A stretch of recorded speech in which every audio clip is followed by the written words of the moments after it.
Hello, welcome APCSA students. Okay, we're going to start our unit on arrays. Um, the variables we've been making so far in APCSA usually have one or two variables. Maybe we have three or four or five. But if I were to ask you to store the grades in a program for 100 students, or even just 30 students, um, the idea of making 30 different variable names for all the students is not only daunting, it's just not efficient for programming. So arrays allow us to store lots of data using one variable name. So one variable, but lots of different. So I'll be able to store all the grades for those 30 or 100 students, however many, using just one variable name. So let's get right into it. So here at the bottom here are some array declarations. So this first one creates an array of integers that can hold 5 different integer values. So the array itself is called numbers. So the type of the array is int array. So when we see these double bracket symbols, we want to read it that way. So we would read integer array called numbers is a new integer array with 5 elements. So element is the term for the values that we store in the array. Now, those 5 values are going to have an index associated with them so that we're able to access them individually. And so if there's 5 elements, then the index values will be 0, 1, 2, 3, and 4. So here is a double array called vals, and it's going to hold 8 doubles. Here's a string array called words that is set up to hold 50 different string values. So again, these 50 elements will be indexed 0 to 49. These 8 doubles will be indexed, these 8 double elements will be indexed 0 to 7 so that we can access them. So the array itself has a length so that when we're within a program, should the length change, we can just use this length variable to determine the length of the array, and that will help us because it is our job as the programmers to stay in bounds of the array. So each element can be accessed or changed using its index, and we can access each individual element, and we can also do things with the whole array.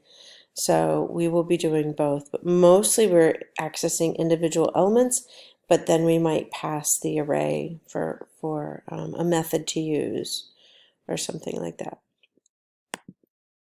So was there something on? Okay. So this is an alternate way to initialize or to create an integer or to create any array is rather than saying integer array nums equals new array of 5 elements, we can actually create the array right here. So this is going to be an integer array called nums, and it is going to have 5 elements in it, 1, 2, 3, 4, 5. They will be indexed 0, 1, 2, 3, 4, and we can say they already got their values. So unlike before, here where these 5 values that were created were all zeros, there's nothing in the array yet. The initializer list allows us to put the data in the array if we already know it. And here's an example with strings. So this would be 3 strings, and they will be indexed 0, 1, 2. And again, it's only when we know what the data is. Now, for accessing individual elements, we're going to use the array name combined with the index of that element. So again, here's that array called nums, and it has 5 elements in it. And so to get or to change an element, you use the same same type of syntax.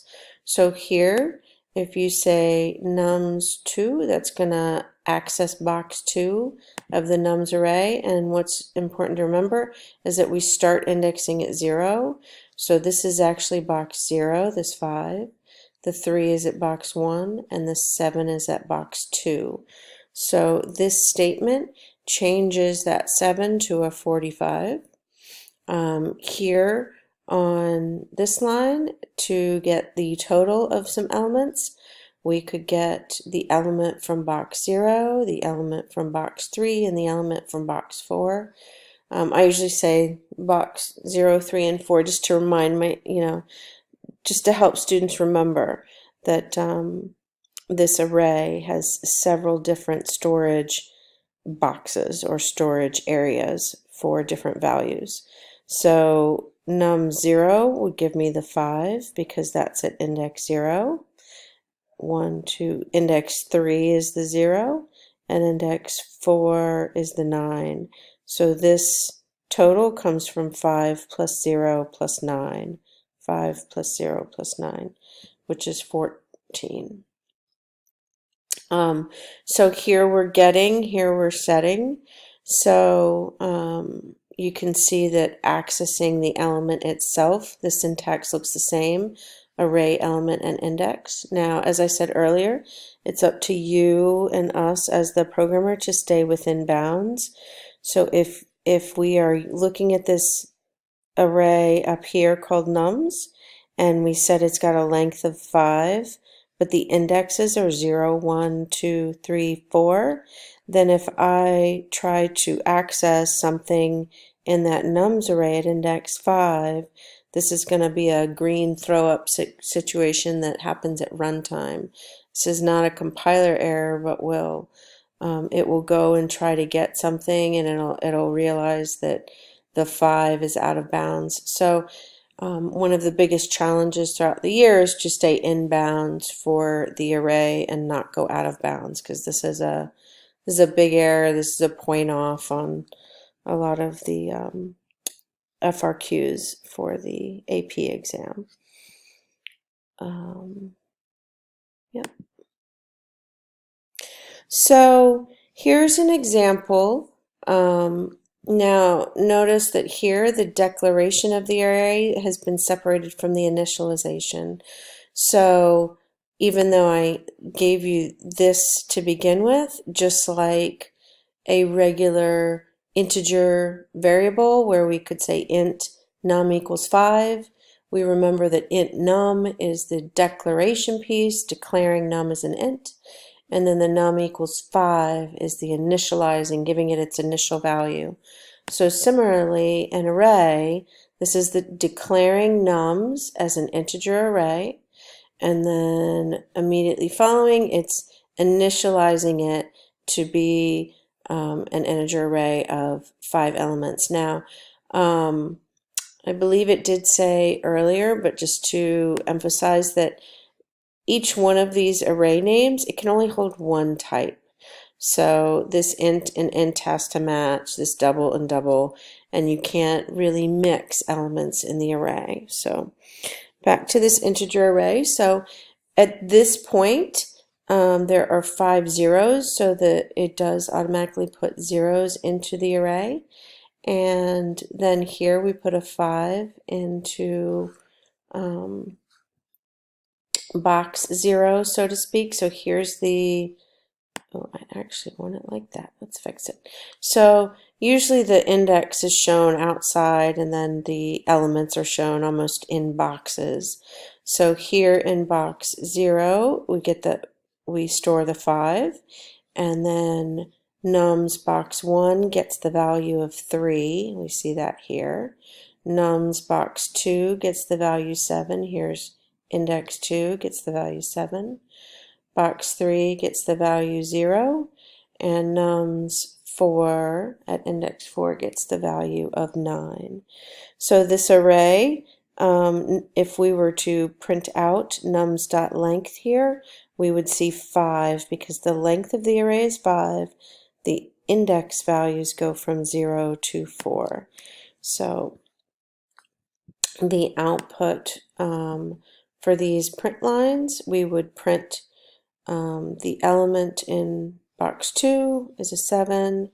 The element in box 2 minus box 1 would be the 7 minus the 3, gives us a 4.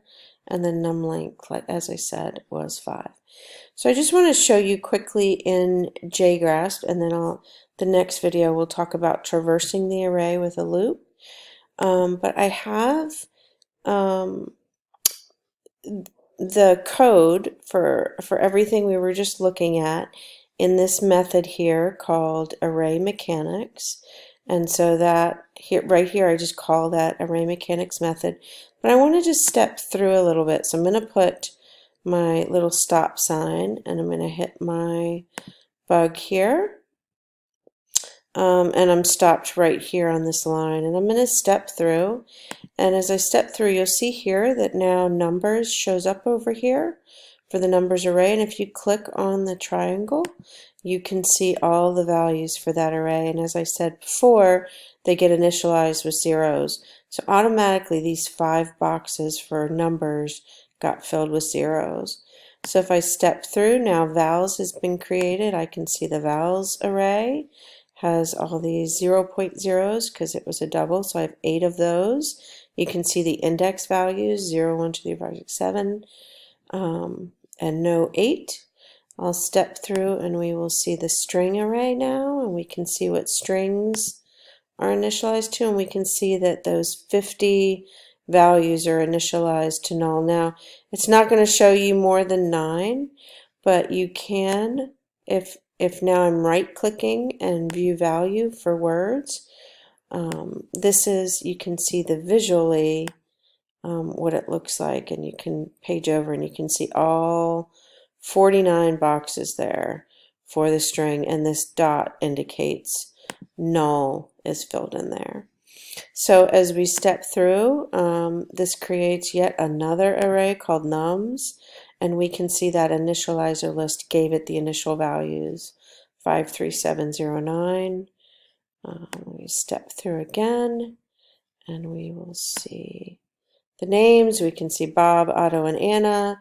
So that's a difference than just taking those initial values. Moving down, as we step through, we're going to notice these values change. So I'm about to change box 2. So this 7 is going to get a value of 45. You can see that happening there. And then I'm going to add these 3 values and create a variable called total. So we just have this new variable by itself here, total with the 14. And then this shows you the print. I think that's pretty good. I did want to show you the green throw up situation. If you want, you could step through these, but this is very similar to, I guess we'll step through. So what this does is it takes this array and it zeroes it out with, it's going to put these as 5, so it reinitializes the array. That's a good terminology. So we see we get all zeros, and then one by one it's going to put those values in. So certainly if we knew the values, the initializer list would be preferred, but this is just an interesting way to see. So what I'm going to do is I'm going to uncomment this right here, and I'm going to put the stop sign here now. See if I can do this. I think I can do it. And debug. It's going to stop right here, and we're going to step, and now I'm going to execute this line, and you're going to see green throw up because nums array, which is here, does not have a box 5, and I'm about to access box 5. So there's my array index out of bounds. It says I'm trying to access 5, and it highlights the code and shows me. So this is a common error to get when you're working with arrays, and it means that you have let that index go out of bounds for the array. All right, do some practice with some arrays on your own, and I'll see you in the next video. Happy coding!